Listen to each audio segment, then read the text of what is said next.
ini kita laksanakan tepat pada waktunya.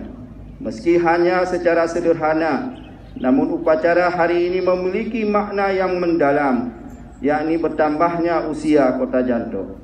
Event ini merupakan sebuah amanah dan pejuang bangsa yang harus kita laksanakan dalam menyongsong masa depan yang lebih baik. Para undangan dan peserta upacara yang berbahagia, hari ini kita patut merasa bersyukur karena tanpa terasa Kota Janto sebagai ibu kota Aceh Besar telah berusia 35 tahun. Kota Janto sebagai ibu kota Aceh Besar ditetapkan dengan peraturan pemerintah nomor 35 tahun 1979.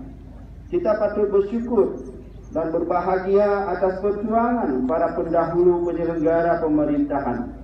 Kita semua dituntut untuk melanjutkan perjuangan mereka